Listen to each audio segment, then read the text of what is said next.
স্কুলবেলার বান্ধবী ছায়া গলাগলি ভাব ছিল। দুজন দুজনকে থেকে ছাড়ার কথা ভাবতেই পারতাম না, কিন্তু যা হয় আর কি। মাধ্যমিকের পর শাখা আলাদা, কলেজ আলাদা, যোগাযোগ ফোনে এসে ঠেকলো, তবে মনের জোর কমেনি। বান্ধবীর ছোট থেকে ইচ্ছে ছিল গুছিয়ে সংসার করার। বিয়ের পর বলেছিল, দাঁড়া, ঘর বাড়ি গুছিয়ে নি, তারপর একদিন তোদের ডাকবো, জমিয়ে আড্ডা দেব।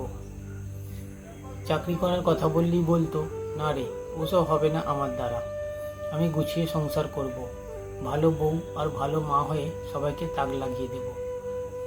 একদিন ফোনে বলল, ভাড়া বাড়ি ছেড়ে ছোট একটা ফ্ল্যাট নিয়েছি রে, একটু গুছিয়ে নিয়েই দেখা করব, মন খুলে গল্প করব।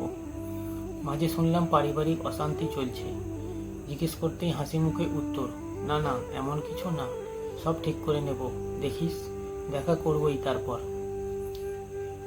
একদিন আসলো সেই দুঃসংবাদ, ছায়া আর নেই। আত্মহত্যা নাকি হত্যা, সবটাই ধোঁয়াশা। শ্মশানে আবার আমাদের দেখা হলো। লাল শাড়ি, মাথা ভর্তি সিঁদুরে ঢাকা একটা ফুটফুটে মুখ, চিরশান্তিতে শায়িত। কানে একটাই কথা বাজছিল, একটু গুছিয়ে নি, দিয়েই দেখা করব, মন খুলে আড্ডা দেব। জানি না গুছিয়ে সংসার করতে চাওয়া মেয়েগুলোই বেশিরভাগ সংসার থেকে এভাবে হারিয়ে যায় কেন। তুই গুছিয়ে নে বন্ধু, পর পারে একদিন তো দেখা হবেই, ওখানে না হয় প্রাণ খুলে আড্ডা হবে আমাদের।